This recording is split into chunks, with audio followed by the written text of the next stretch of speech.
right, and I think we're ready to go.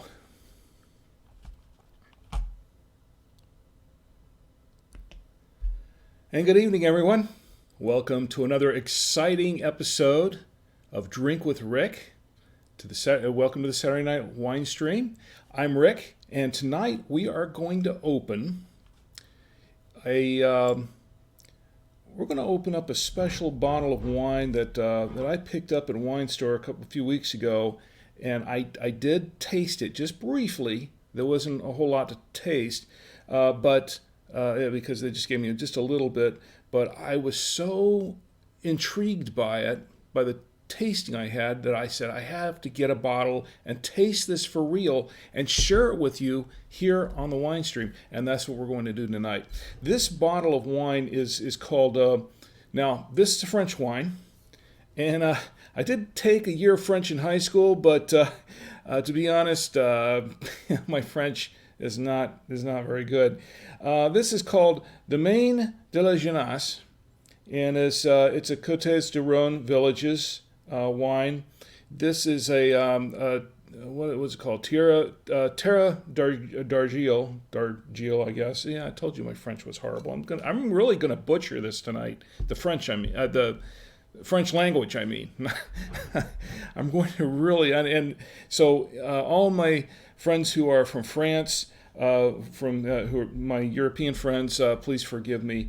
I was not born in France, so this is going to be a lot of fun. Anyway, let's see who we have in the chat. First of all, Tim's in the chat. Hi, Tim. It's great to see you. Great to see you in the chat. Stick around, and I hope you have a bottle of wine or your favorite beverage to drink along. We're going to have a lot of fun tonight. I'm going to talk about a few things. Steve is with us in the chat as well. Hi, Steve. Great to see you. And stick around.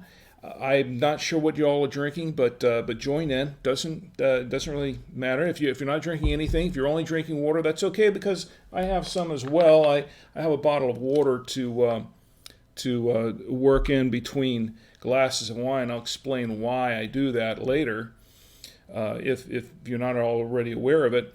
A couple of things first. I just want to mention the website. Of course. You can watch, if you're not watching us on Facebook or in on YouTube, you can catch us on the website at drinkwithrick.com. That's drinkwithrick.com.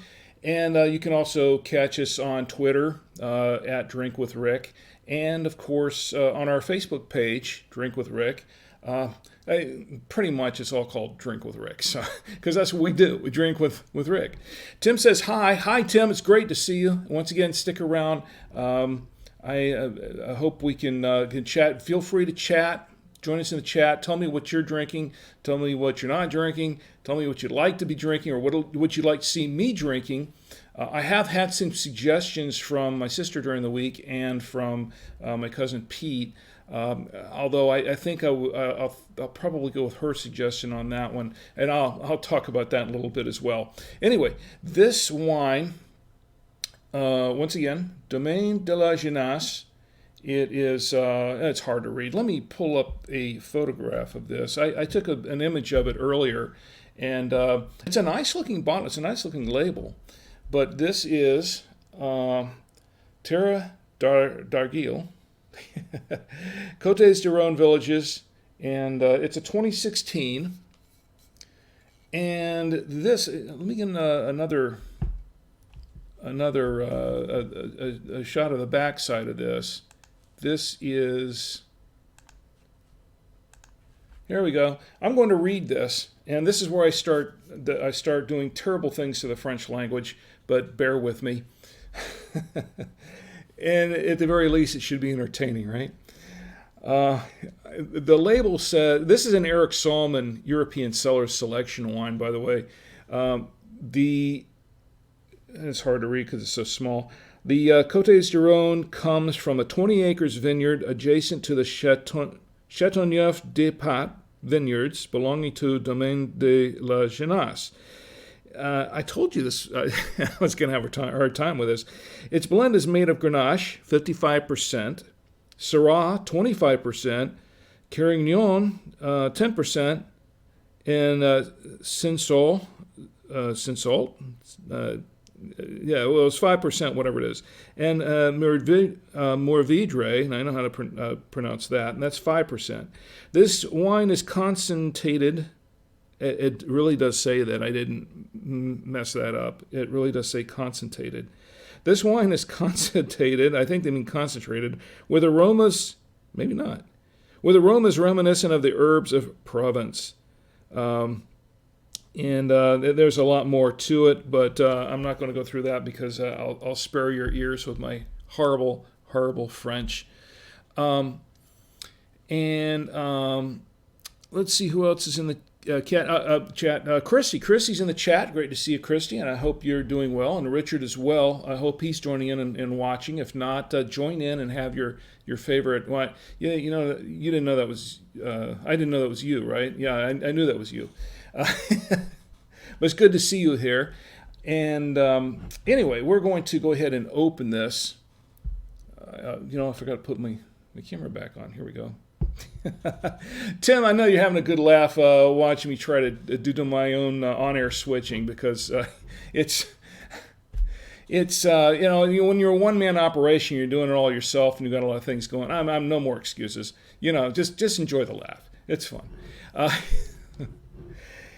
Anyway, we're going to open this up, and to do that, I'm going to. Before I do that, let me introduce the food tonight. This wine is supposed to go good with some sausages, and I have some sausages. I also have some cheese and some crackers here, and I'll introduce those a little more later. The crackers are primarily to clear the palate when I need to do that. The sausage, we're going to find out how well it pairs up with that, because supposedly it does. So we'll talk about the wine a little bit more, but let's go ahead and open it because I'm excited to open this bottle of wine. Like I said, the little tasting I had was very intriguing, and I'm anxious to try this out. So we're going to open this bottle. Excuse me. Just hit the mic with that. And to do that, we're going to use my handy-dandy little... This came from an Aldi in Europe, of all places, apparently, from what I understand. My wife, she bought it for me at a estate sale a while back, and it was $5. I know this cost a lot more than that, but that's what she got it for. Anyway, this is we're going to go ahead and open this up, and this should, hopefully, if this cork is good, and this looks, there we go, and then we'll release the cork. Oh, this should be fun. There we go. Poked myself with it. That's sharp. Anyway, we're going to let this wine breathe a little bit, and to help us do that, I'm going to use my little Veneto. There we go. Should begin there good. I'm going to use my little Veneto aerator. And we're going to pour it into my genuine crystal Cooper's Hawk Winery and Restaurant glass. This is one of my favorite glasses to use just because it's easier for me to handle during the wine stream and just because I like it. So we're going to go ahead and pour this. We're going to give it a good pour.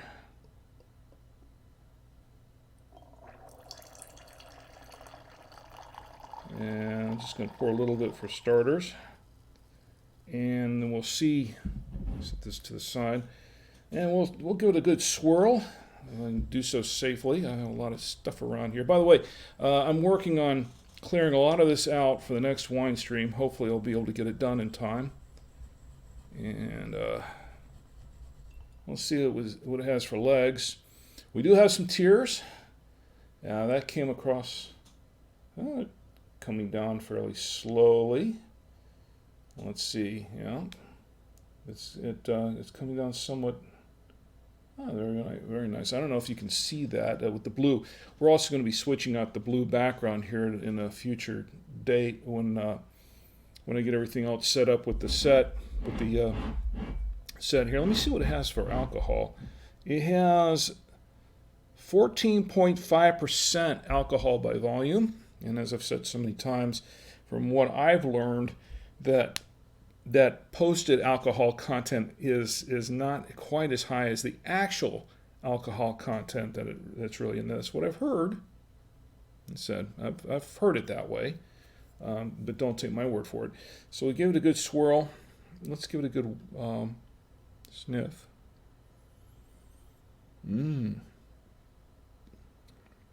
Rather complex wine. Let's see. Anyone else joining us in the chat yet? Like I said, this is going to be fun.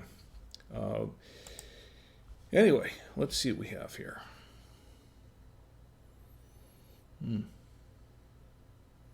It does have a deep red color. I have read that it can be kind of purplish and a little bit. It's just a very deep red.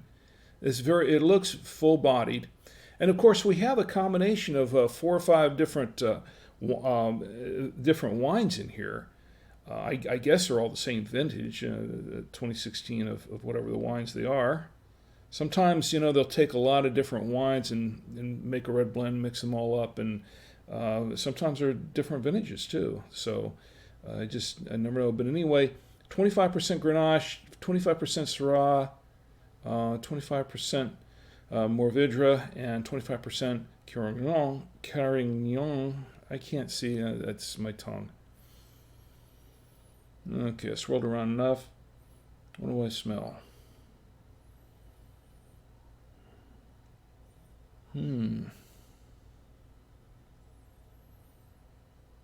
It has a very nice bouquet to it. A little flowery, I think. Let's give it a good taste.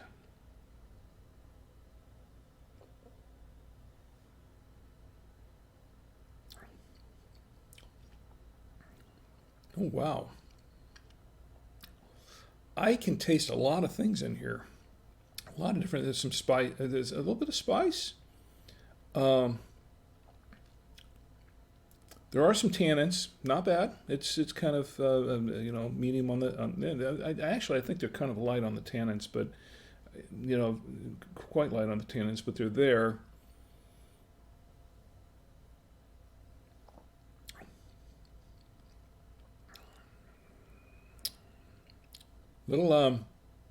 There's some berry fruit in there. You can taste that, and rather silky. It is very smooth.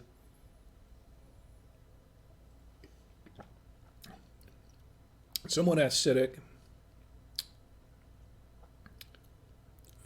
Like I said, it does have a nice finish to it, and it's. I've got to have some more of this.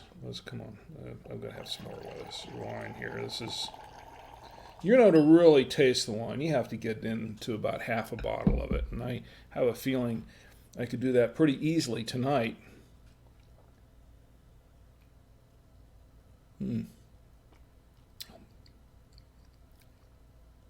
Now I am picking up something at the end.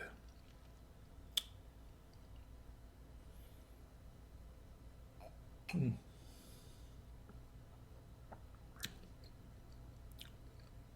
that licorice? I do believe it's just a little bit of licorice. It does have kind of a little bit of licorice to it, and I love licorice.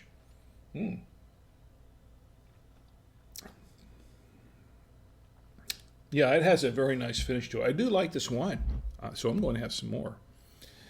Now, the thing about this wine is that I went to a wine store, and this was a couple weeks ago, and it was, if you saw the last, I was trying not to let that drip, and it did. I went down there to our Blakeney store in North Carolina, here on the south side, and what happened was, I had gone down there and picked up, what was it?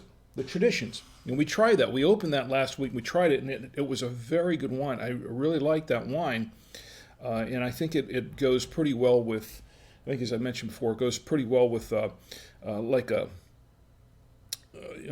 kind of with some meats and stuff, but as long as they're not too smoky. This one let's try it out. Let's try to pair this up. I've got some sausage. We'll try it with that. Hmm. Hmm.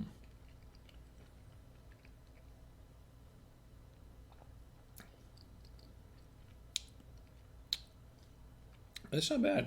Hmm. It brings out the flavor of the. This is a beef summer sausage, by the way, and it does bring out the flavor of the sausage somewhat. This. Anyway, what I was going to say was this wine. It was there at the tasting along with the Traditions wine. Now the Traditions wine was I think $25 a bottle. This I picked up and I tried it out, and this was actually my first choice before I purchased the other bottle because I want to try this one specifically. And I have the receipt right here. And $19.99 a bottle. I paid $19.99 a bottle. Well, I looked it up online, and this is what I've got. Let me pull it up online here for just a moment. What I have here is it goes for Vivino has it. Well, they don't actually have it yet. They apparently it's well, they do. They do have it online. So Vivino has it for $27.99 a bottle. That's the 2016 vintage, which is what I have right here. So about $28 a bottle. And I checked around a couple of other places online. Some other online places don't seem to have it yet, but they do. Let's see, wine.com has it going for $27.99 as well. Same price. So it seems to be, the price seems to be stable at $27.99 or $8, $28. I haven't had enough of this yet. Okay, just wait a while until things get going, and then I'll really start waxing my words up.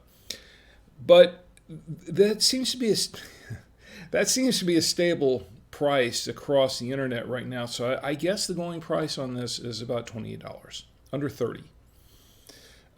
I picked it up for $19.99. I got a pretty good buy on it. I think I already have decided that I'm going to go get another bottle of this.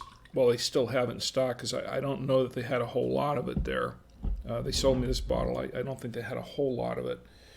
I know they ran out of a couple of my favorite ones already, and I couldn't get any more. So that's unfortunate. But Tim says it all looks great. Thanks, Tim. I really appreciate it.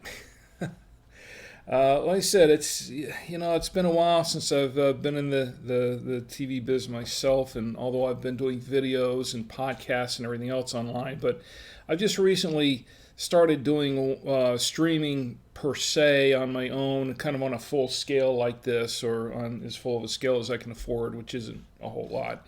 So I'm just kind of learning some of the newer technologies out now and trying to coordinate it all. But it's starting to come together. I think. I think it is. I have a few more things to pick up. I want to add a couple more cameras and things like that. But it's coming along slowly but surely. And as the budget can afford it, because let's face it, I'm doing this on pretty much zero budget, and of course, well, my wine budget comes out of my own pocket too. So nobody's paying me to drink this yet. That could change. I don't know, but right now, I'm just doing this on my own. It's just for fun. And boy, tonight, what fun it is! So. I do, considering this, I do recommend this wine, and I do recommend. I think it works very well with sausage. It would probably go okay with lamb, any kind of a meat that has a little bit of. I don't know if I'd put it with a really gamey meat, but I think it would be okay with maybe some with lamb, or say some heavily grilled meats. I think it would be just fine for that. I haven't really tried it with the cheese tonight. And the cheese, I have a cheddar. This is a cheddar that my wife Chi purchased, and it is I forgot the name of it, but it's kind of an odd name. But we'll try it. This is an aged, and it does taste that way. It's an aged cheddar. is aged.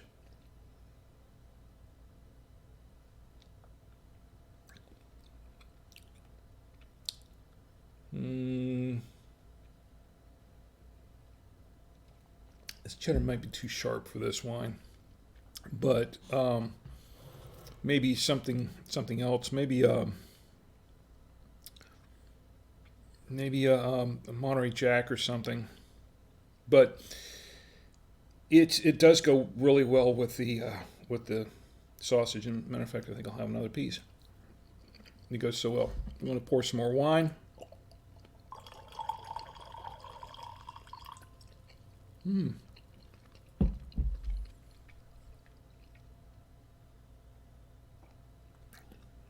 Yeah, and it does really work pretty well with the beef sandwich sausage.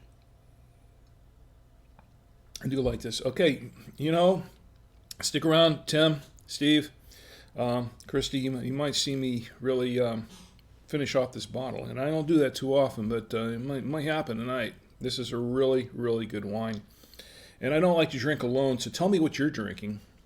Let me know if you're drinking anything, and it's okay if you're just drinking water. Now I was going to talk about the water a little bit, a little bit as a matter of fact. I do this for a couple of reasons. One, to clear the palate a little bit. The other reason is because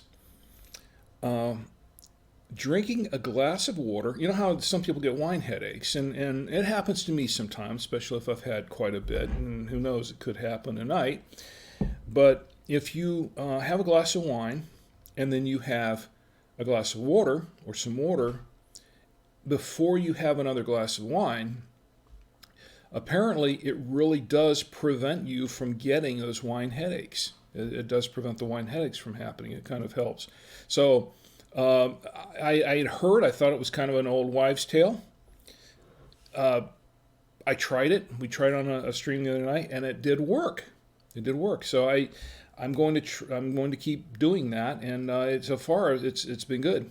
Now the nights that I have not done that, I have had a couple of wine headaches. So it's a little old tip, and it's to be honest, can't remember where I picked this up. Somewhere on the internet, and everything on the internet is true, right? No, but in this case, it does seem to work. It really does. So that's why the water is here. Handy stuff. Anyway, the water is good stuff. My dad used to say, and I tell this story all the time. Well, my dad passed away 2 or 3 years ago, and he was a heavy wine drinker, and he was a heavy drinker all the way around too much. But wine was basically in his blood. It seems like in a way, his blood pretty much consisted of 50% wine. I'm exaggerating a little bit, but there was a lot of blood in his wine. A lot of wine in his blood. I mixed that up, didn't I? A lot of wine in his blood, and there was a time when he was very sick, and we went to go visit him, and I think my sister Penny was there also with us, and someone, I think it was Penny, I had asked him if he wanted a glass of water because he'd been sitting in the chair talking for a while and drinking, and he just said, he got up and said, "Water? I never touch this stuff." Now the thing is, you'd think he was joking, but to be honest, when I'm thinking back, I don't recall too many times where I actually ever saw him drink a glass of water. Really, honestly, I saw him drink a lot of wine. I saw him drink beer. In fact, he introduced me to my first beer when I was about 12 years old, 13 years old. No, maybe I was a little older. Maybe I was 14, but I was still pretty young. But my dad did that. But hardly ever do I remember him actually drink. I don't remember him actually drinking a glass of water, or at least not that I really noticed. And he drank coffee. He drank a lot of coffee, but not too much water. So, and it's good for you to drink a lot of water. It does cleanse the system. Anyway, so I have some notes here. As you know, this is a stream of consciousness kind of show. But I do have some notes that I put together because there were some things I did want to talk about. But it's not set in stone. I can go off script, so to speak, anytime. And if you join me in the chat, we can certainly take this in any direction you want, really. Because that's what this is about. This is about getting together, sitting down, chatting, and drinking wine, just having a good time. So if you have something you want to talk about in the chat, bring it up. Bring it up in the chat. Let me know what's going on. And my beautiful wife, Chi, has joined us. Chi, I love you, honey. Thank you for joining us in the chat. And stick around, too, because we're going to have some fun. Benny has joined us in the chat as well, my sister-in-law, Benny. It's good to see you, Benny. It's great to see you, and I hope you're having a good evening. Tell me what you're drinking or what you're not drinking. It's okay. It doesn't matter. It's just join in. And say hi and tell me how things are going with you. Oh, by the way, I was going to tell you a little bit about this Veneto area. It turns out I've been using them on every stream now since pretty much since I tried it, except for one when I forgot to put it in there. And it really seems to work very, very well. Now, this was part of what they call a Veneto wine lover set, and I have it down here, down where you can't see it. But it came with a lot of different accessories, including a chiller. There's a little rod that you can use to chill the wine with. You just put it in there and it chills the wine. And it's I haven't tried it yet, but on a future wine stream we're going to try it.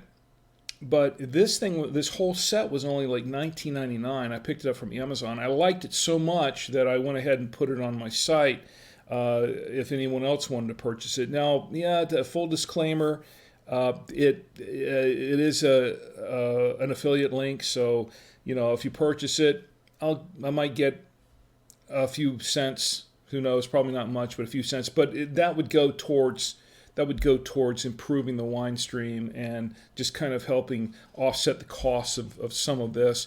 I'm not getting rich on it by any means, and you don't have to purchase it. And if you want to, you can just go into the link and take the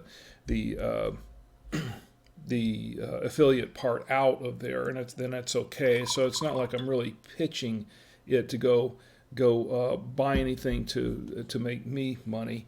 But I mean, if you did decide to, and it would be great if you can to help support this. I don't have a Patreon or anything set up, so if you did decide to, that would be great. I'd really appreciate your support. Having said that, and that wasn't intended to be a promotional thing, but I really do like this set a lot, and I'm using it, and we're going to test out some other parts of this set later on. Excuse me, this wine set. We have some birthdays. I wanted to give a shout out to some of my friends and relatives who've had birthdays. Oh, and Benny says, hi, how are you? I'm doing just fine, Benny. See, I have this. This is, we're drinking the Domaine de la Jeunesse. This is a Cotes Du Rhone Villages wine, and it's really, really good. I'm enjoying it. So, yes, I'm doing pretty well right now. And I think by the time this is over, I'm going to be doing really well. Now, ask me again tomorrow morning. I don't know. But right now, I'm feeling pretty good. Anyway, birthdays.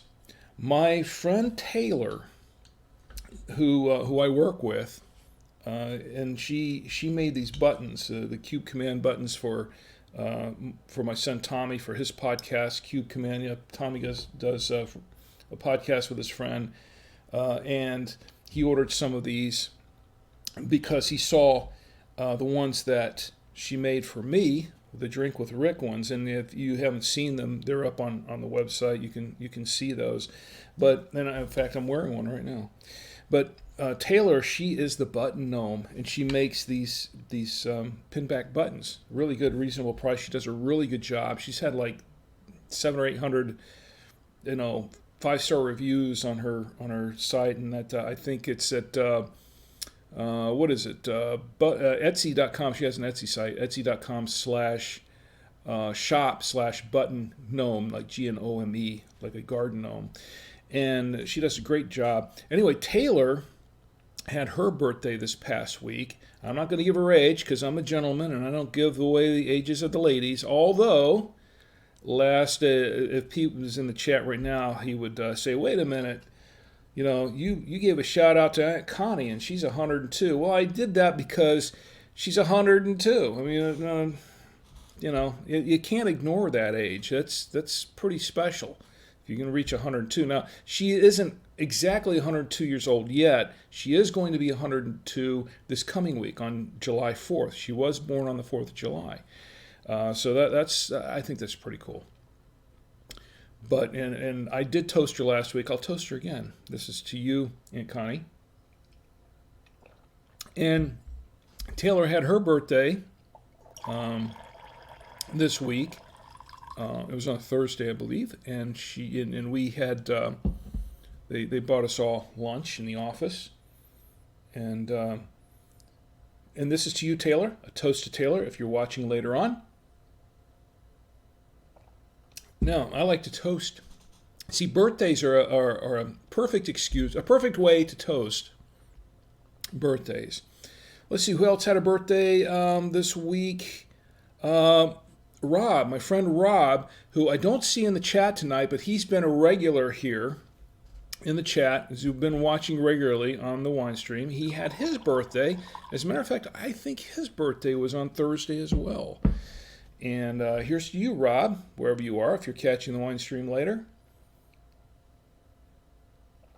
And I appreciate your support and watching us pretty regularly. In fact, I think this is the first night I haven't seen him in the chat for quite a while. And there's one more very, very important person someone near and dear to my heart, who is having a birthday on July 2nd. And that is my beautiful wife, Chi. Chi, here's to you. Happy birthday coming up. And a toast to my lovely wife, Chi. And I'll toast her some more as I go through this bottle. Another excuse to drink. Another excuse to drink with Rick. Toasting birthdays. Anyone else have a birthday coming up? Tim, Steve, Christy, anyone else there? Benny, I know I know when your birthday is, and here's a toast to all of you also for watching the stream. I really do appreciate it. And I haven't really checked to see if anyone's watching on YouTube yet, and I apologize for that. Usually, there are not too many people that go into the chat, and we do get people watching on YouTube, but usually no one engages in the YouTube chat, so that's why I generally kind of keep it on the Facebook stream, watching the chat there. So, anyway, the birthdays, I had a birthday earlier this year, and birthdays for me, I enjoy celebrating other people's birthdays, but for me, I've reached the age where birthdays, I don't like to be reminded about how old I'm getting. Now, I do enjoy living, so I want to keep living and have more birthdays, more or less, but I don't want to be reminded about how much older I'm getting, because I don't want to really get old. It'd be great if you could just pick an age, any age, and just stay that age and just live a long life at that age. Of course, that's not reality, but yeah, it's something that it's a fantasy. So, when you get to reach my age, it just, you don't want to be reminded. Well, I don't know. Some people do. Some people won't care. Some people enjoy that. So, but me, I'm just as soon just let my birthday come and go and just pretend to be a much younger age. If I could just say, I'm just going to be 59 from now on and just stay 59. Okay, so I'm giving away my age. No, I'm 60 now. Okay, I am 60. But if I could, I would just stop the clock at 59, or stop the. Well, let me put it this way: I'd stop the age counting at 59 and say, okay, I'm 59. I don't feel 60 most days. And usually after I've had a couple of glasses of this, I definitely don't feel 60. Don't feel my age. And Chi could attest to the fact that oftentimes I don't act my age because she often tells me that. Well, she doesn't often tell me, sometimes. But I, I, I don't really want to. I've watched other people grow old, and some of them grow old gracefully, some of them do not. If I could only be like William Shatner in that respect, because he's still out there riding horses. What is he, 88 now? He had a birthday a couple months ago, and this guy's still extremely active everywhere. There are a few other people that have reached a very old age, and they're still active, and they're still doing things, and they're still working, and that's why I don't really want to retire, because people say, you don't want to retire. Why didn't you want to retire? I saw what happened to my dad when he retired. I saw what happened to other people when they retired, and they just sort of, after that, it's all over. Just going to sit around and wait, watch Netflix and wait to die. I don't want to be like that.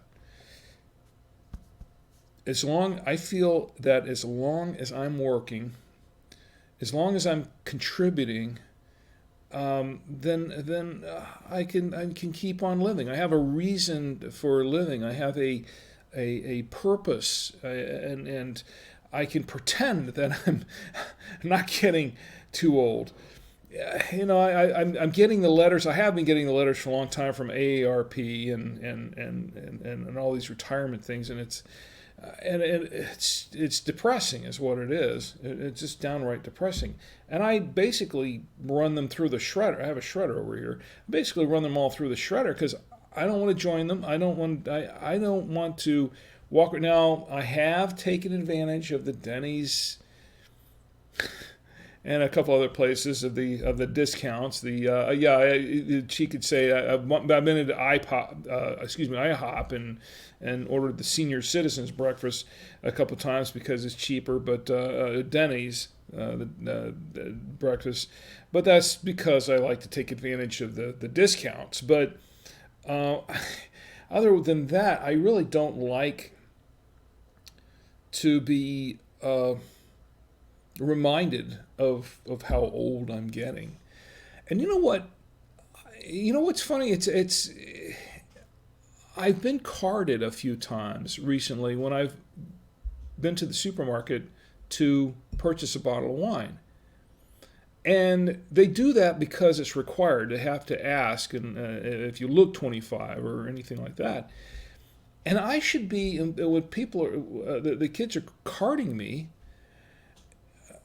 I really, really should take that as a compliment. But you know that it actually really irks me, and then I walk out of the store after I purchased the wine and shown my ID and said, "Oh, I'm not, do I look?"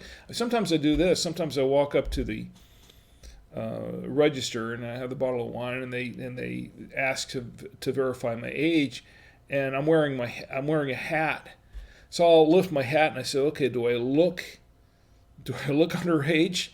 And then they'll go, "Well, no." Because with my hat on, you can't see the bald spots, but the big bald spot in the middle. But it irks me, or it used to irk me. Actually, not so much anymore, really, but it used to irk me a lot. And I'm walking out of the store thinking, why does that bother me? Why does that bother me that they would card me for my age, even though I know it's pretty obvious I'm not 18 or 19 years old? That should be a compliment, right? I mean, if they're carding you and they're saying, well, we kind of have to card anyone who looks under 25, that's a compliment. And I should walk out of that store happy, elated, very feeling quite happy.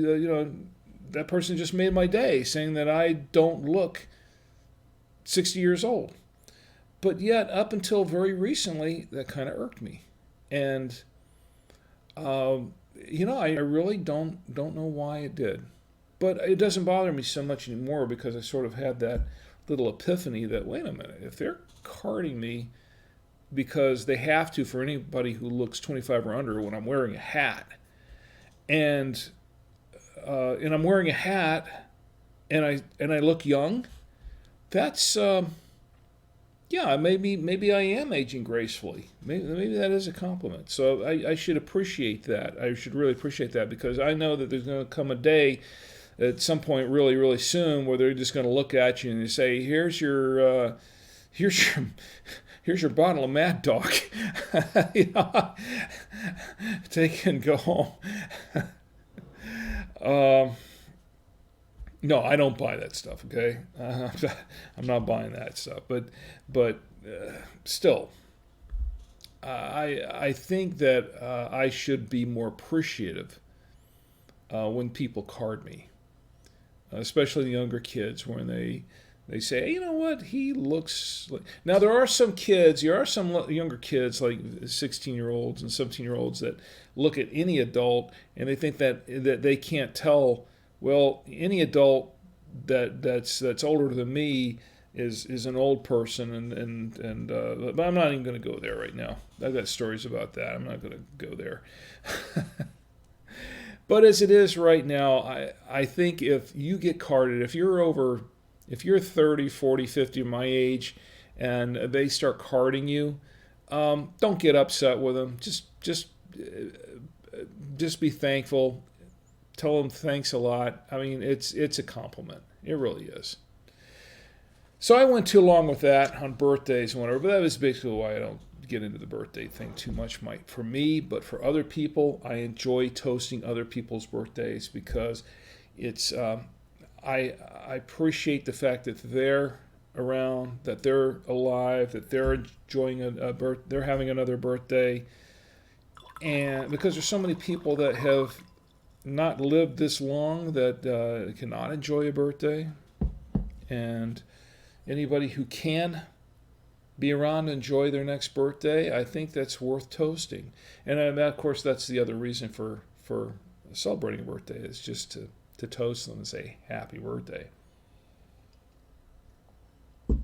So, I was going to actually talk about something else that, of course, if anyone else is in the chat, if you want to stop in and chat. Whoops.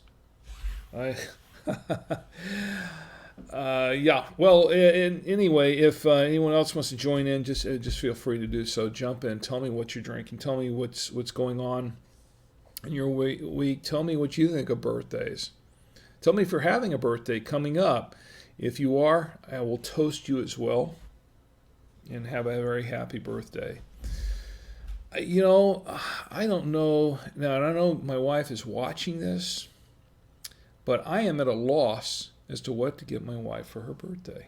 Now, I'm taking a big risk saying this right here because she's saying, well, you don't have to get me anything for my birthday. Right? But you should get me something for my birthday. Well, I'm at a loss. I'm at a total loss. She's kind of tied my hands this year because I really don't know what to get her. Because here's my shopping for my wife. I wanted to buy her a nice outfit, but she doesn't like a lot of the outfits that I pick out for. Of course, I'm terrible at that kind of stuff because I'm a guy, and also I'm an old guy, and I know what looks good on her, but it's not just so much what looks good on her; it's what she likes to wear, and so I'm kind of sensitive to that. And to be honest, I really don't know what to get her for her birthday. So I'm still struggling with that. I think we're probably going to do a nice dinner or something. I think she's actually working on her. No, she's off on her birthday, which is good. I'm working on her birthday.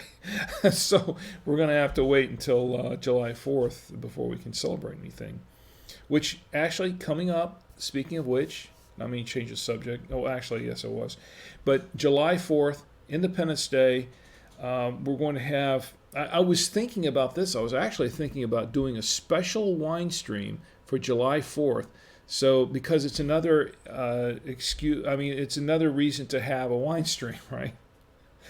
Um, but around my neighborhood, here in my neighborhood, the some of the neighbors have a tendency to really want to celebrate July 4th with a lot of fireworks and such.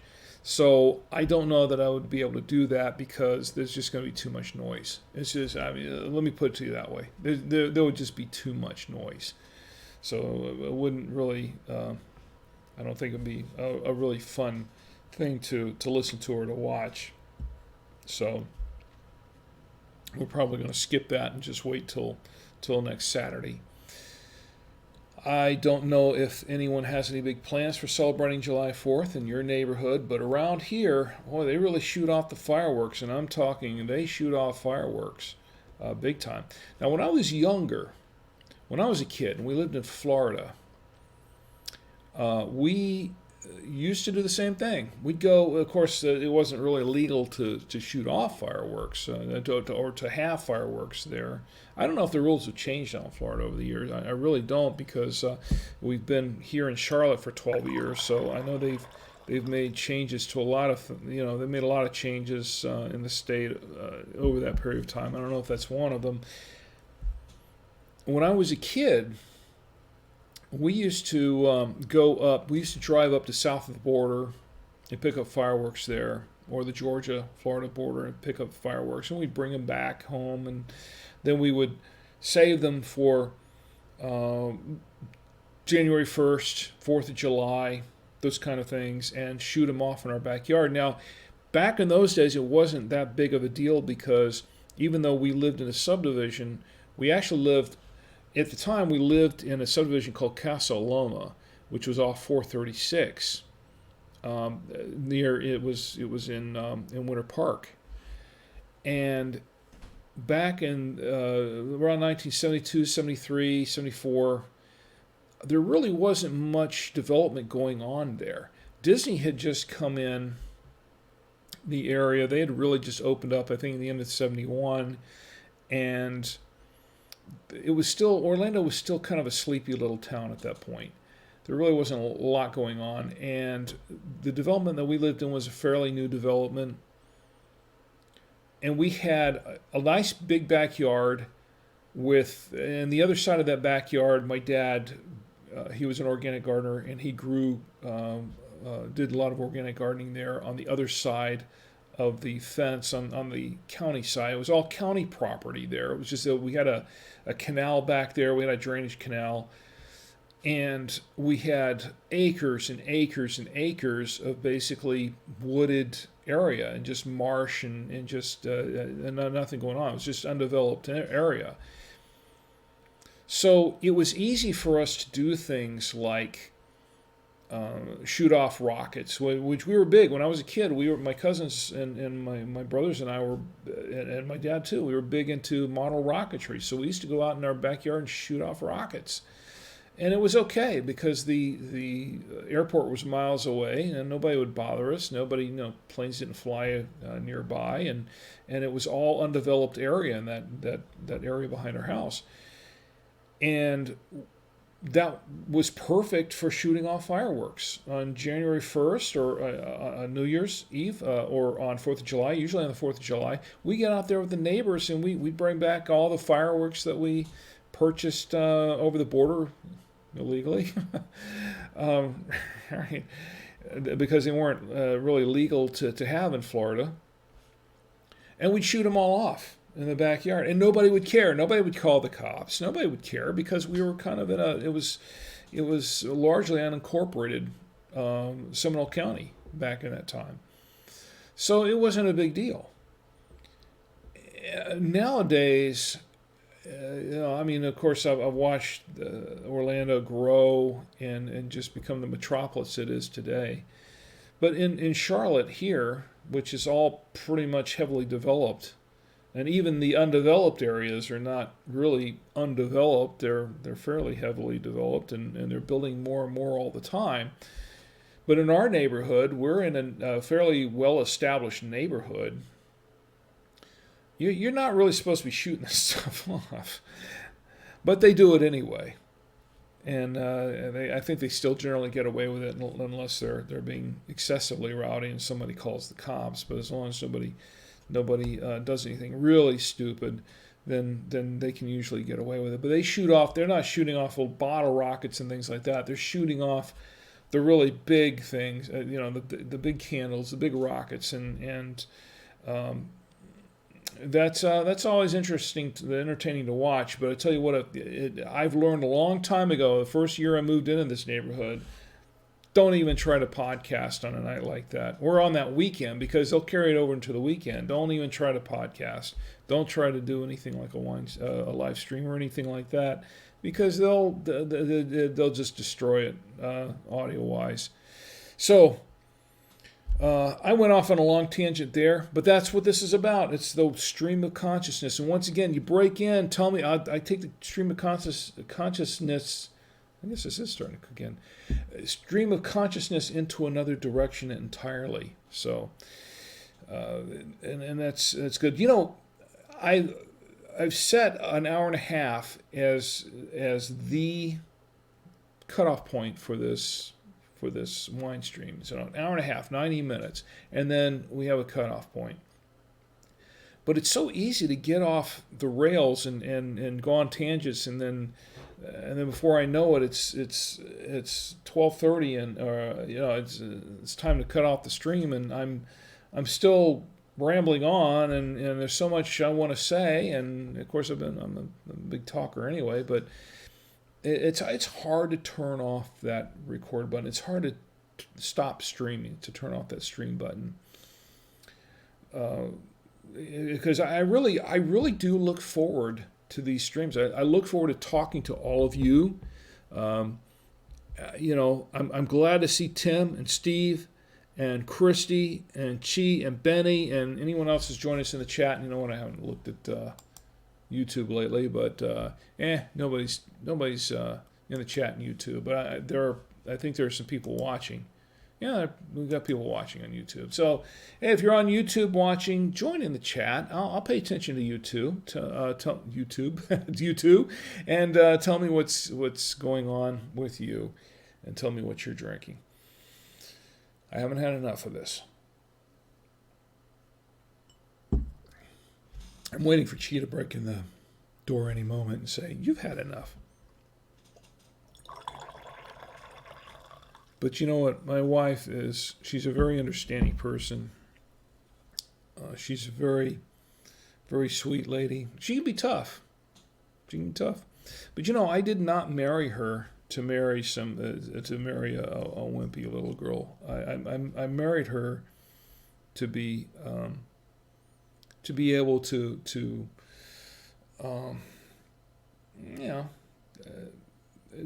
be able to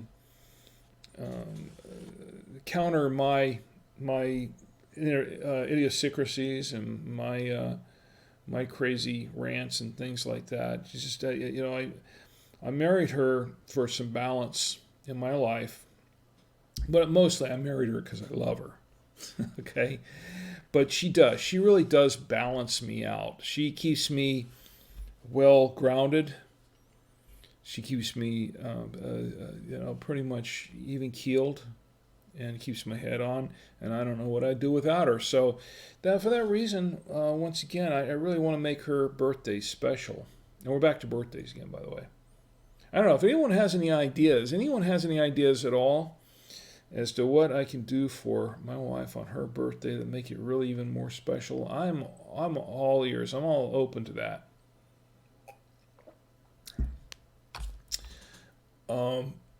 Anyway, so I was going to talk about something else tonight, and that was of course, as many of you know, I work for a company that we sell two-way radios, and we sell radar detectors and things like that. Anything radio-related, technology-related for radios.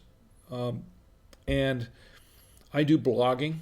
I do I put the products in the system and do the blogging, promote all that. I'm basically the marketing guy for the company, the product manager. And I do we do a podcast, so I produce the podcast and videos. I produce videos for the company.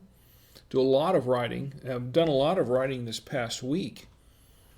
And I did a lot of writing on one of the sites that it was really kind of a personal thing for me. It really drove things home for me. A lot of what I wrote a 3-part series on red light cameras. And it was really kind of a personal thing for me because I've had personal experiences with red light cameras. Recently, Texas was, and this is how it happened. Recently, Texas signed into law banning the use of red light cameras in the state. And once again, this is not a political program. I don't talk about politics and religion per se. This really is intended to go political. This is intended to go more DOT-wise and just being a driver on the road.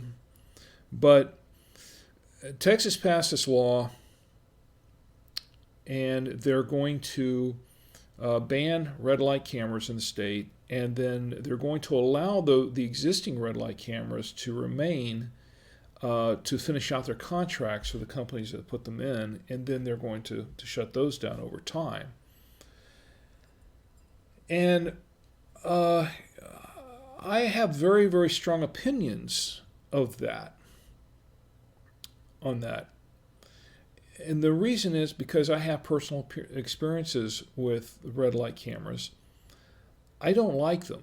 I think they're a bad idea. They always were a bad idea. I don't like red light cameras for several reasons, but mainly because of the fact that I think they're a safety issue. And I've had a couple of near misses with red light cameras in operation, which is why I feel strongly the way I do. Now I know there are a lot of arguments on both sides. On one side, the red light cameras are supposed to save lives. They're supposed to, because we have a lot of red light runners that go through and they kill people every year running red lights. And then the purpose of having the red light camera there is to help deter that. And on the outside, it's a great idea. I mean, it is a great idea in concept. It really is. In concept. But in practice, it's actually a terrible idea. It's actually not a good idea at all. And it's been pretty much proven. There have been studies done on both sides of the aisle, those who are for red light cameras and those who are against. And some of the studies state that red light cameras actually reduce the number of T-bone accidents and head-on collisions and things like that by up to 30%, which is true. That is actually true. Those numbers are accurate. A lot of studies have been done on that. But what the studies don't tell you is because some other studies have been done to look at, well, are they really safer? Well, the other studies have found that yes, they do reduce the number of T-bones and the number of head-on collisions, but the number of rear-end collisions actually increased by 30%. The same number. So it's really a wash. It's like, well, you get rid of the front-end collisions and the T-bone collisions, but the rear-end collisions have actually gone up by the same amount. And people are saying, well, why is that? Well, I can tell you from personal experience why that is. But before I get to that, I want to say that, in theory, red light cameras are a great idea. But in practice, they are really all they are revenue generators. That's the whole reason that municipalities put in red light cameras as revenue generators. And I say this with a lot of conviction because, if the red light cameras were, if the purpose of the red light camera was to save lives, just to save lives, they would, these municipalities would just put the red light cameras in, and they would take charge, the municipalities would take charge of monitoring and regulating those red light cameras, and they would really take things on a case-by-case basis, and they would price their tickets accordingly. But that's not what happens. That's not what happens here. What happens is that they enter into a contract with an independent company to install the red light cameras, and that independent company is actually given the authority to pretty much regulate and issue the tickets on those red light cameras. So the tickets are not actually issued by the municipality or by the law the law officers in charge within that municipality, the ones that are in charge of enforcing the law regarding red light runners. They're actually given to the companies. The companies actually make the call. If you run that red light, they issue the ticket. Which, there are a lot of legal issues regarding that. And as a matter of fact, a lot of those tickets have been challenged in courts, and the courts have generally thrown them out because, the tickets weren't actually issued by a law enforcement officer. They were actually issued by a third-party company that did not have the legal authority to officially issue a ticket in the first place. They're not the law. They're a contractor. Well, it gets worse. What happens is that the company that's in charge of managing the tickets. By the way, Daniel's joined us in the chat. Hi, Daniel. It's great to see you. I haven't talked to you in a long time. It's great to see you. Come on in and join us. Pull up a chair, wherever you are, and tell me what you're drinking, and enter the chat, and feel free to jump in any time. I relay all of the comments in the chat. That's what I do here, is we're engaging in conversation. So anyway, where was I? Oh yes, as far as the third-party companies that install these red light cameras. So basically, they're in charge of. They basically issue the tickets, or their system issues the tickets. There are several problems with that. One problem is that in a lot of states, the tickets are issued not based on who's driving the vehicle. The tickets are issued based on who the owner of the vehicle is. So you could be, let's say, for instance, that just for instance, a hypothetical, and this actually has not happened, so it's just a hypothetical.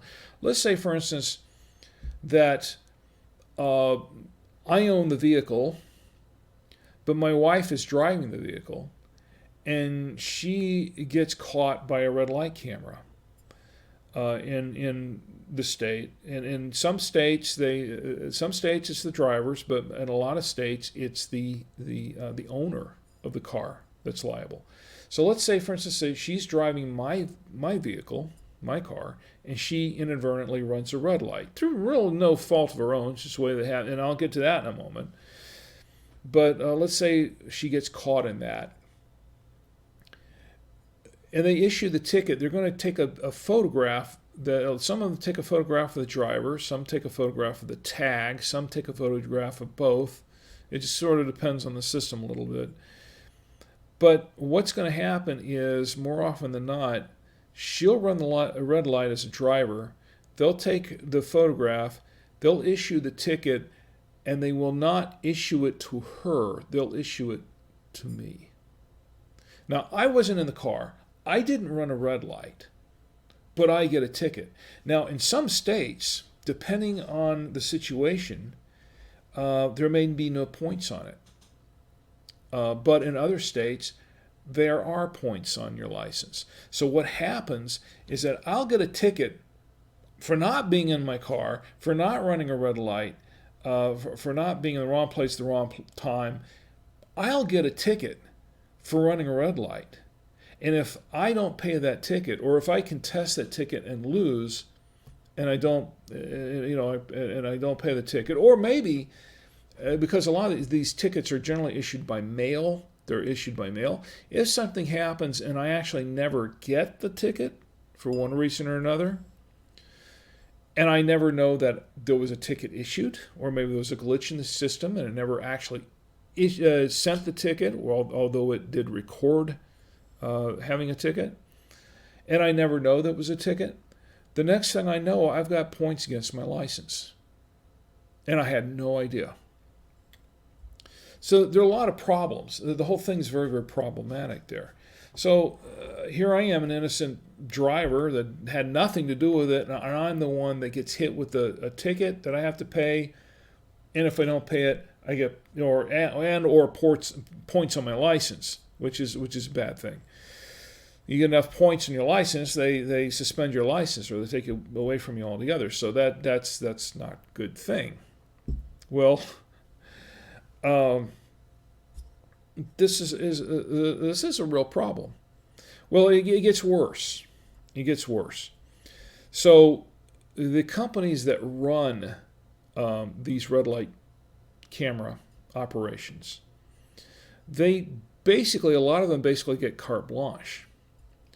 So they can go in when they're setting up these systems. They can do a couple of things. They can manipulate, because they want, this is all about, for them, it's all about revenue. This is not, for the companies, it's not about safety. It's not about deterring lawbreakers, anything like that. This is about revenue. That's all it's about. So what these companies will do is they'll go in oftentimes and they will shorten the yellow lights, the time between when the light turns green to when it turns yellow to when it turns red. And in that way, they can catch more red light runners, people that didn't intend to run the red light, but because they couldn't make the yellow light, because they shortened the yellow light from, say, 5 to 6 seconds down to 2 or 3 seconds, or maybe down to 1, almost all but eliminate the yellow light, they can pretty much catch anybody that's running that as a red light runner when it suddenly turns from green to red, and then they catch a lot more people, and that's a lot more money in their pockets. This is, at the very least, this is unethical. Okay, it's definitely unethical. And before I go any further, I just want to say hi to Alan. Alan, it's good to see you in the chat. I've seen you online quite a bit in Facebook. It's good to see you in the chat. Welcome, join in, and say hi, and drink with Rick. I'm going to have a little more of this as well. So anyway, getting back to the red light cameras. To the companies, they're shortening the yellow lights. Well, this is not merely an inconvenience. At the very least, this is unethical, because you're not giving people enough time to stop, and you're basically trapping them into a red light ticket. You're trapping them into it now. Generally, the yellow lights are supposed to be a warning system to give people time to stop. But that's where it gets really bad, because it's not just an inconvenience. It's not just not inconvenience. What was the word I was looking for? The wine's kicking in a little bit by the way. It's not just unethical. It's downright dangerous. This is actually a dangerous situation, because the purpose of the yellow light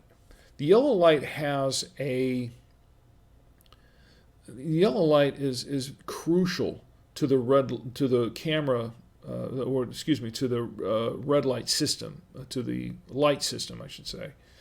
The yellow light is a crucial component of this traffic light system, in the sense that when that light turns yellow, it's telling you that, okay, it's going to turn red, so prepare to stop. That's what it means. It means turning yellow, prepare to stop. Get ready. Now, if you can stop safely, do so now. But if you can't stop safely, if you're going, let's say, for instance, you're in a 45 mile an hour zone and you're doing 45 and you're going through approaching an intersection, if you're not, if that light turns yellow, and if you can stop safely and stop the intersection, then do it. But if you are almost on top of that light and you don't have time to stop, that yellow light's supposed to have enough time in there, allow enough time for you to be able to safely pass through that light before it turns red. Not so much because to prevent you from running a red light, but for safety. This is important for safety on so many levels. Well, and this is why I have a problem. This is where I have the problem with the red lights. The companies have taken upon themselves, because there's not much oversight, and then that's another big problem that the municipalities have.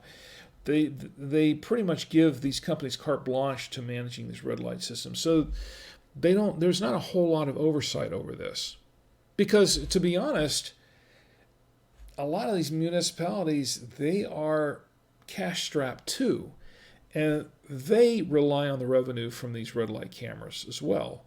So they're fine. A lot of them are fine for turning the other way, looking the other way, and letting the companies handle that. And that sort of absolves them from a lot of liabilities, okay, theoretically. Well, these red light these red light camera companies, what they tend to do is they will tend to take that yellow light to increase the amount of revenue, is they will shorten that yellow light. Now, generally, you get about 5 to 6 seconds on average for that yellow light before it turns red. And that should give you enough time if you're going a certain clip in that zone. You're doing the legal speed limit, as I'm sure most everyone is. Right, that's another topic. If you're doing that legal speed limit and that light turns yellow when you're at a certain point, it should give you ample time to be able to either slow down and stop or safely pass through the light before it turns red. One of the two. Okay? But what these companies will do is they will take that light and they'll shorten it. And they won't shorten it by a second or two. Sometimes they'll shorten it down to 3 seconds. They'll cut it in half. Sometimes they'll cut it down to 2 seconds. Sometimes 1 second. Almost instantaneously now, it's turning from green to red, not giving anyone enough time to stop before they run the light. Now, this is why it's dangerous. And I actually wrote an article on our blog. You can actually read the blog at byradardetectors.com. But I wrote an article a few years ago about this after an incident occurred, or nearly occurred, to my family and me. We were traveling. And at that point, I was so livid about it that I wrote this article, and it epitomizes the problem with the red light cameras in that respect. I was on, my family and I were visiting, at the time, my sister Penny and her husband Tom and my nephew Ben were living in Wilmington. They're not there now, but this was some years ago. They were living in Wilmington, North Carolina, and we would go to visit them on occasion. We've been there a few times. And on one particular trip, they had installed a number of red light cameras in Wilmington, downtown Wilmington. And we were on the trip. This was in the evening. It was just a little after dusk. We were on our way to their house. And there were 3 intersections, and I did have at the time, I believe I had a radar detector on the car. And not because, and I don't carry radar, just for full disclosure, I don't use a radar detector for speeding because I'm not really a speeder. I use radar detectors because I have an issue with entrapment. I have an issue. I want to know who's watching me and where, who's spying on me and where. That's a little different story, okay? I have a different reason for having a radar detector than some other people do. But that's my reason for doing it. Now, I don't always keep one in my car, but I did have one a few years ago. I had one in my car at the time. So it was alerting me to some red light camera intersections up ahead. Now, some people get, that's another reason why these red light cameras are an issue, because some drivers get really, really anxious when they realize that there's a red light camera or there's an intersection with a red light camera. They get a little more anxious because they're realizing that, oh man, I got to stop. I don't want to get a ticket. And for a lot of reasons, a lot of the reasons I already mentioned. A lot of drivers will get more anxious. And of course, when you have an anxious driver at the wheel, your senses are heightened, but then that also increases the chances of an accident just because you have an anxious driver at the wheel. Do you know what I mean? When you're a relaxed driver and you're driving at the wheel and something comes along, you can generally react. But when somebody's already kind of worked up and anxious, it's that's a little problematic. So you want relaxed, and I don't mean relaxed drivers like they're not paying attention or distracted or whatever. I mean relaxed drivers like they're confident at the wheel and they're cool. They can everything's good. They're paying attention, but it's all cool. Anxious drivers are more, they're tensed up, and things happen. Accidents happen that way. They really do. Well, I was anxious when I became anxious when the radar detector alerted me to the fact that there were some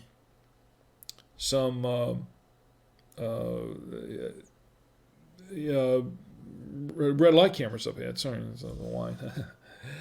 Anyway, where was it going? Okay, the red light cameras up ahead. There were like 2 or 3 intersections with these things, and that just made me anxious when I found out that were there. Now we were pretty far back. Now, the first one we got through okay. It was not a big deal. The second one that we went through, I saw the intersection way ahead, and we were pretty far behind the other vehicles that were going through. We saw it was like a mile and a half up ahead that we saw this intersection, but I saw the light turning red all of a sudden, and the vehicle in front of us ran their red light. They just ran it because they didn't have time to stop. And all of a sudden, you saw all these flashes of light at the intersection. I thought, oh, great. Okay, we have a red light camera there. Okay, saw that. I recognized that. Been through enough of them. I knew what that was. So the light stayed red, and we were still, about 3/4 of a mile, about a mile away from it. So I was thinking, okay, well, maybe I can time this thing. So the light turned green. We were about, I want to say we were about little over half a mile away, maybe less than that. Maybe 4/10 of a mile. And the light turned green, and I'm thinking, okay. And this was kind of a major intersection, so I was thinking, usually those green lights will hang for a while. So I started to cut my speed. I was actually already doing speed limit, but I started to cut my speed a little bit, thinking that, well, I may not be able to make this light, so why don't I just go ahead and just catch the next red light. So I started going, but this light stayed green. The light just stayed green. So I started thinking, okay, the longer it stays green, the more chances of me getting caught at this thing when it turns red. So I'll just keep going, just keep an eye on it. And I was starting to get a little tensed up, a little nervous. And there was a car behind me. There's a car behind us, and he was tailgating us. He was right on our tail, which is not cool to begin with. You know, if you are a tailgater, don't be stupid. Stop tailgating, okay? It's never cool to tailgate anyway, but it's just it's just a stupid thing to do. It really is. For everybody. You put everybody's life in danger, not just yours, but the people in front of you, the people behind you. It's just stupid. Don't tailgate, okay? But this guy was like right on our rear end. And the closer I got to the light, the more I realized that there was a pretty good chance I wasn't going to make this light. And sure enough, we got about, I don't know, we were about 100 yards away from the light. And it suddenly turned yellow. And I said, okay, we're 100 yards away from the light. It's going to turn yellow. It's yellow now. I'm 100 yards away from this light. I'm not that far away. So my first thought is to slow down and stop. But I was doing 45, and the speed limit was 45. And I realized I was not going to make this light. I realized I wasn't going to make this light because if it's a red light camera light, chances are they've cut the amount of time from yellow to red. And I was actually correct about that, actually. But this guy is right on our tail. And I thought, okay, wait a minute. If I hit the brakes suddenly, which she hates it when I do that anyway, but if I hit the brakes suddenly, this guy behind us is going to plow right through us and kill us all. Okay, because he wasn't slowing down for anything. So I had to make a quick decision. I'm getting right up on top of this light, and it's everything just happened in slow motion. But it was only like 3 seconds, and this light, and I'm going right under this light. I just decided okay, you know what? If I get a ticket, I get a ticket. But I'd rather get a ticket than get everybody killed. That was a decision. That was a split-second decision that I had to make, where this light suddenly turns yellow. I don't have time to stop. I have to just go ahead and coast through it and hope it doesn't turn red on me. And that was the decision I had to make. Do I stop, hit the brakes, and get everybody killed, or do I get a ticket? That was my choice. Get killed or get a ticket. So I chose to get the ticket because I don't want to kill anybody. I don't want to get killed. And I went under the light, and I'm watching this light as I'm going under it, and it turns red right when I'm going under it. Right when I'm about to go under it, it turns red. And I went through this thing, and I kind of blanked out. And then the lights go flash. And I thought, oh my goodness, did we get caught? But we never got the ticket. And then I realized, you know what? The guy behind us on our butt, he's the one that got the ticket. He got the ticket because they flashed on him. But here's the moral of the story. And this is why I hate those things, because it's those kind of split-second decisions that you those moral decisions that you have to make. Do I obey the law and get killed, or do I run the red light, disobey the law, break the law, and and have to pay $150? Because I think there was a sign there that said something like $150 or $200 fine for the red light, for running the red light, and I don't have $200 to give out to Wilmington. I don't. I mean, especially where we don't live there. That's like. So that bothered me a lot, and that's what that was one of the reasons why I came back and wrote that article, because I realized at that point just how ludicrous the whole thing was. And how it wasn't about money at all. I mean, how it wasn't about safety at all. It was just about money. So from that point on, I despised those red light cameras. And I know I'm going on this, but it was a story that, a true story, by the way, but it was something that bothered me for a long time. So when I wrote this 3-part series of articles, I kind of harkened back to that experience, and that's one more reason why I think, you know what, red light cameras, they're a great idea in theory, but in practice, I think they're dangerous. They're not good, and the fact that Texas became the 11th state. As a matter of fact, some of the states have actually gotten a clue. They've actually caught on to this and gotten a clue and said, you know what, these things are not good. These things actually cause more, they don't really save lives. They just shift the accident from one type of accident to another, and they're really just puts everybody on edge. So we're getting rid of them. So there are 11 states currently that have either outright bans on red light cameras or have restricted their use to just certain circumstances in certain places. And Texas, I think this month, July 1st, I think, Texas became the 11th state to do that. So I applaud Texas on that. I think they were doing the right thing. Anyway, so that's my story, and I'm sticking to it.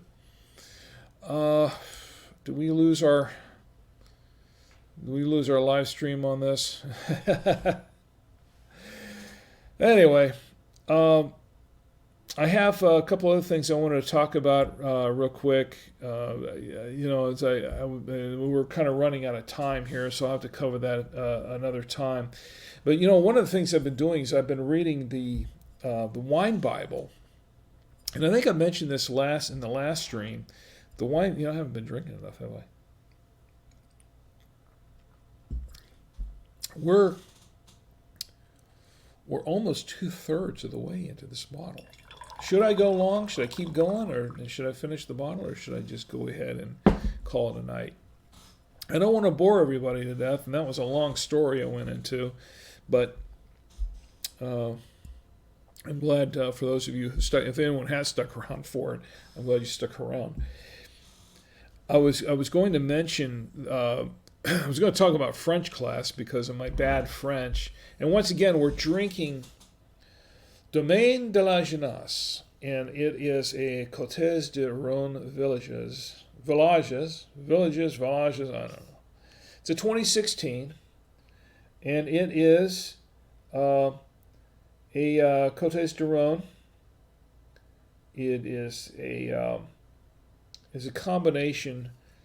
I forgot what the combo is now. I have to go back and look at it again. Let's see. Let me pull that up and see if I can find it. It is a combination of where are we? No, I can't. I don't even have it anymore. I'm gonna have to read it off this thing. Let me pull up the back of this thing again. It is a combination of 55% Grenache.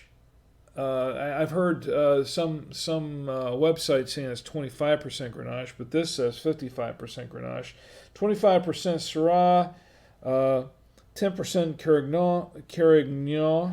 Carignan. I think that's how it's pronounced. 5% Sinsol. If my sister Gina was watching this, she'd be cracking up. She'd be rolling on the floor. I can't pronounce any of this stuff.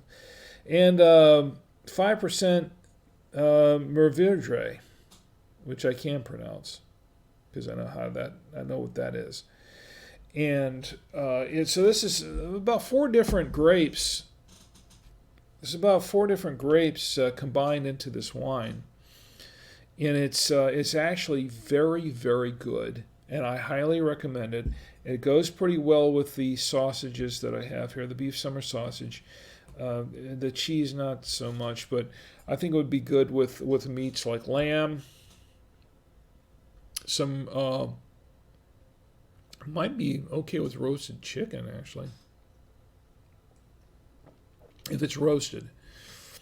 It goes well with grilled meats. Can probably go good with a burger too. I think it'd be all right. I wouldn't have it with a smoked meat really. I haven't tried it with a smoked meat. I've talked about it. In fact, I was telling Tommy earlier today that that it would be nice for me to go up there if we had dinner there, go up to the barbecue place up here and order one of these big beef ribs, because they have a great beef rib. It's just awesome. And one of these days I'm going to do that. One of these days I'm going to pick out a good wine that goes good with a barbecue beef rib. I'm going to order one of these ribs and I'm going to eat it right here on the wine stream. I think that'll be a lot of fun. At least it'll be fun for me. I think the rest of you will be drooling, saying, "Why is he torturing us like this?" But it would be a lot of fun. I guess. Anyway, so this is what we're drinking. It's a really good wine. I highly recommend it. This is good. It goes for about $28 a bottle. I've seen it pretty much online everywhere for about $28. It seems to be pretty much the stable price. I paid $19.99. I'm looking right here at the receipt. $19.99 from Wine Store in Blakeney, North Carolina. And there's several wine stores around here, and they do ship. Now, the one thing is, I have not seen this on their website. They do not have this wine on their website, but if you call them, they could probably ship you a bottle if they can ship to your state. Now, there are some states where they can ship you, to you.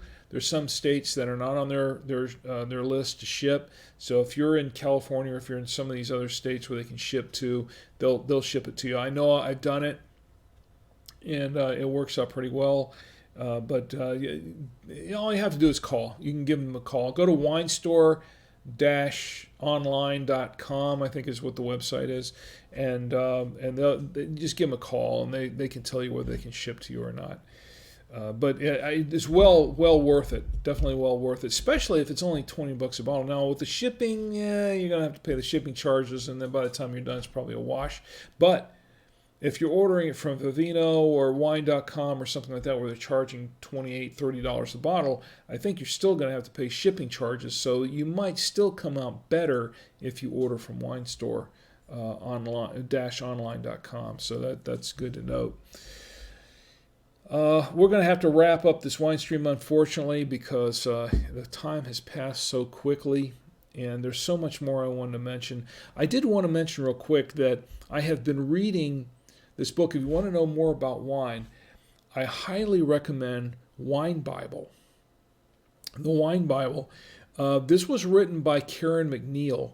Karen McNeil is a long time, I guess she's a sommelier. She's a long time wine expert, and she has won all kinds of awards. I think, from what I understand, just about every award in America, at least. For wines, and or for being a wine expert. I don't really know what kind of awards those are, because I'm not a wine expert by any sense. I just like wine, and I enjoy sitting here opening up a bottle of wine here on the wine stream. But I'm by no means a wine expert. Now, if expert means that I've had a lot of wine in my lifetime, yeah, I can say that, because I've had a lot of wine in my lifetime. But as far as an expert on wines, I think she's probably the definitive expert. And she wrote the book on wine. Literally, she wrote the book on wine. She wrote this thing called Wine Bible. It's 1,008 pages. 1,008 pages of wine information, and I have not really started to go. I've got it on my Kindle. It was free on the Kindle. In fact, if you are an Amazon Prime member, you can download this for free on your Kindle. But I've only gotten like 1% of the way through the book. It's just it's a massive publication. But what I've read so far is fascinating. I'm really enjoying what I'm reading so far. It's really, really good. You can get it in paperback as well.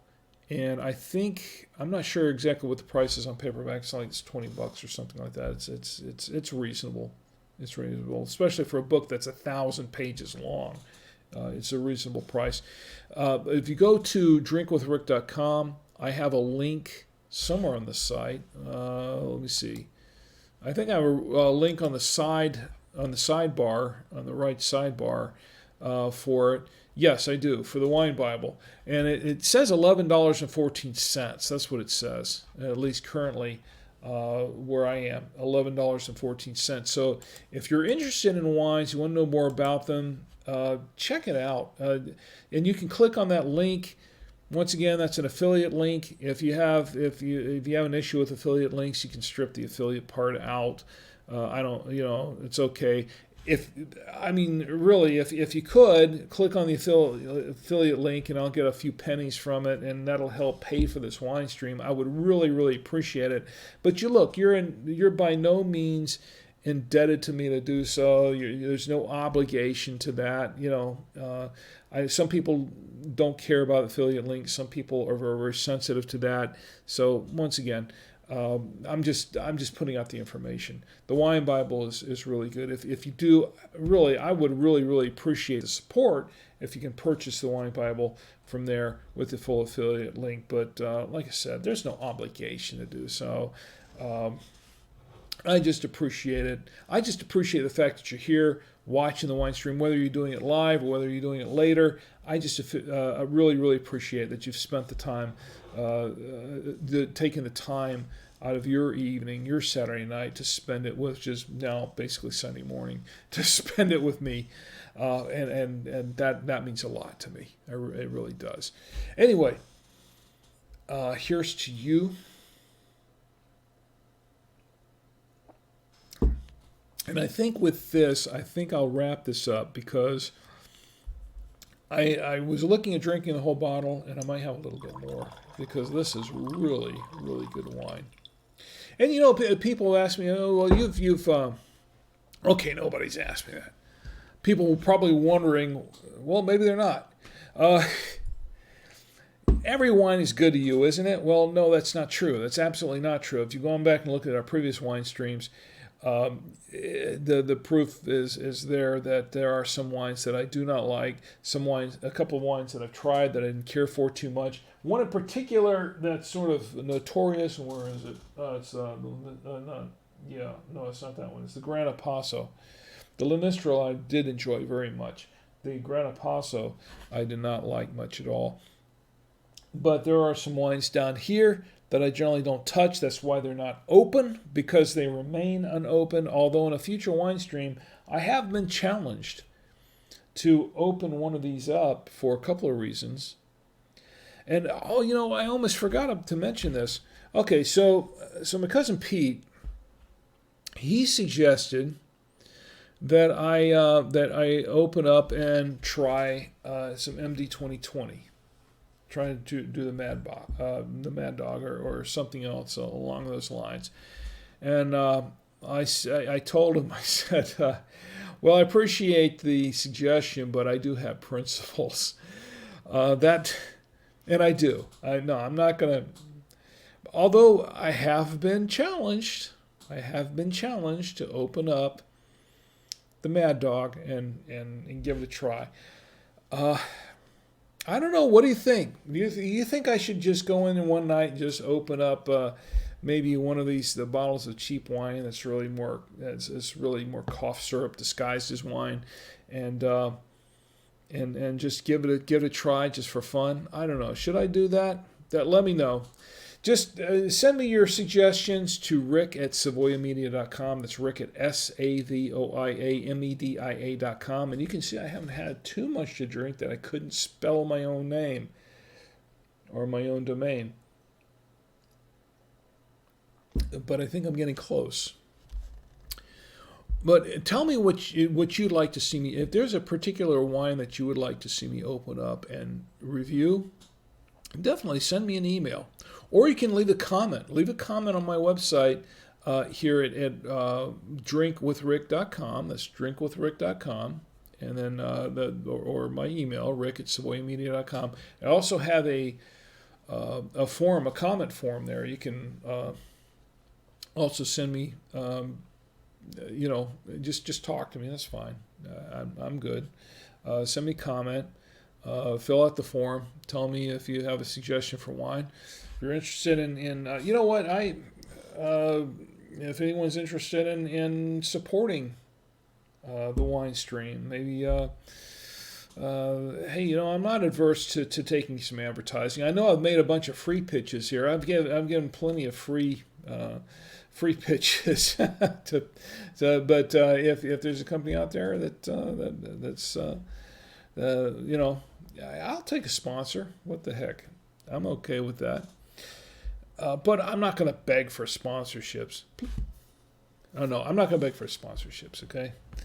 But if you're interested, we can talk. We can talk. It's cool.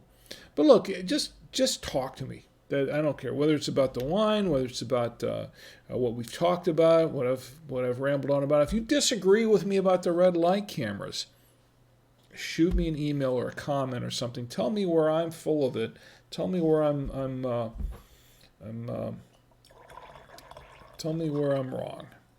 And because you know what, just because I have a venue to speak my mind, to give my opinions, doesn't make me right. Doesn't make me doesn't mean that I have all the answers, because I certainly don't. I do have a possible solution to the red lights, and that I didn't go into, but we'll go into it in another future wine stream, maybe if I coherent enough to write it down for next week. Anyway, we're going to close this up now. I want to thank everybody for joining me. I really do. Once again, I really do hate to hit the stop streaming button. And I do have a stop streaming button. I'm looking right at it. I hate to do it because I'm having a good time. And mainly because I'm having a good time with you. I want to thank Christy and Chi and Benny and Alan, Daniel, Tim, if you're still with us, Steve, if you're still there. If you've been able to stick it out through the whole wine stream, I should send you a button anyway. I should send you a T-shirt. I don't have any T-shirts made, but as soon as I do, I should send you guys all a T-shirt because that means a lot to me. I really do appreciate it. Anyway, thanks a lot for joining me on the wine stream, and once again, you can reach me at drinkwithrick.com or at savoyamedia.com. Anyway, join us next week for the Saturday Night Wine Stream, and we can all get together and drink with Rick. Good night, everybody.